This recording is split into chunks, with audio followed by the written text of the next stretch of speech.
தேர்தல் ஆணையத்திற்கு எதிரான வழக்கை ரூபாய் 1,00,000 அபராதத்துடன் சென்னை உயர்நீதிமன்றம் தள்ளுபடி செய்திருக்கிறது. வாக்காளர் பட்டியல் மோசடி புகாரில் எடுக்கப்பட்ட நடவடிக்கைகள் குறித்து அறிக்கை தாக்கல் செய்ய உத்தரவிடக் கோரி வழக்கு தொடரப்பட்டிருந்த நிலையில் தேர்தல் ஆணையத்திற்கு எதிரான வழக்கில் அபராதத்துடன் தற்போது இந்த வழக்கானது தள்ளுபடி செய்யப்படுவதாக சென்னை உயர்நீதிமன்றம் உத்தரவிட்டிருக்கிறது. கூடுதல் விவரங்களை செய்தியாளர் சிவகுமார் வழங்கிட கேட்கலாம். சிவகுமார், வணக்கம். தேர்தல் ஆணையத்திற்கு எதிரான வழக்கில் தற்போது அபராதத்துடன் இந்த வழக்கு தள்ளுபடி செய்யப்பட்டுள்ளது. இது குறித்தான முழு விவரங்கள் சிவகுமார்.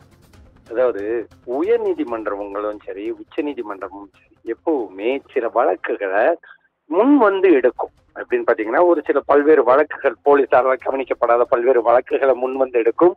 அதே மாதிரி பாத்தீங்கன்னா சில பொதுநல மனுக்களை வரவேற்கும். அதாவது என்ன, சில பொதுநல மனுக்கள் இது தேவை அப்படின்னு சொல்லி பொதுநல மனுக்கள் போடும்போது அது வரவேற்கும். ஆனா சென்னையில ஒரு வழக்கு தொடர்ந்த ஒரு வழக்கறிஞருக்கு வழக்கு தொடர்ந்தவருக்கு 1,00,000 ரூபாய் அபராதம் விதித்து தற்போது சென்னை உயர்நீதிமன்றம் உத்தரவிட்டிருக்கிறது.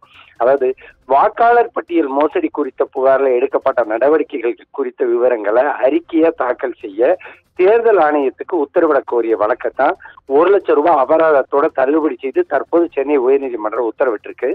கடந்த 2024ஆம் ஆண்டு நடைபெற்ற 17வது மக்களவைத் தேர்தலில் வாக்காளர் பட்டியல்ல போலி வாக்காளர்கள், ஒரே முகவரியில் அதிக எண்ணிக்கையில் வாக்காளர்கள் என மிகப்பெரிய மோசடி நடந்துள்ளதாக எதிர்கட்சி தலைவர் ராகுல் காந்தி குற்றம் சாட்டியிருந்தாரு. இந்த குற்றச்சாட்டிற்கு இந்திய தேர்தல் ஆணையம் உரிய விளக்கம் அளிக்காம ராகுல் காந்தியை மிரட்டு வகையில நோட்டீஸ் அனுப்புவது போன்ற ஜனநாயக அமைப்புகளை பலவீனப்படுத்துங்கிறதால இந்த விவகாரத்தில் நீதிமன்றம் தலையிட கோரி கோடம்பாக்கத்தை சார்ந்த வழக்கறிஞர் வெங்கட சிவகுமார் அப்படிங்கிறவர் சென்னை உயர்நீதிமன்றத்துல பொதுநல வழக்கு ஒண்ணு தாக்கல் செஞ்சிருந்தாரு.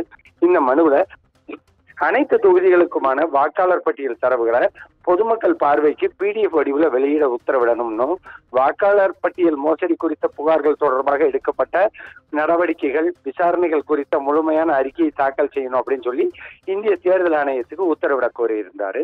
இந்த வழக்கானது தலைமை நீதிபதி ஸ்ரீவஸ்தவா அதே மாதிரி நீதிபதி ஜி அருள்முருகன் அமர்வு முன்பு வாக்காளர் பட்டியல் தொடர்பாக உச்ச நீதிமன்ற அமர்வு முன்பு விசாரணைக்கு வந்தது.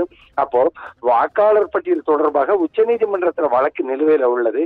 விளம்பர நோக்கத்துக்காக இந்த வழக்கு தாக்கல் செய்யப்பட்டுள்ளதாக கூறி அவருக்கு 1,00,000 ரூபாய் அபராதம் விதித்து தற்போது அந்த வழக்கை தள்ளுபடி செய்து உத்தரவிட்டிருக்கிறது. அதிகம் விவரங்களை வழங்கியமைக்க நன்றி சிவகுமார்.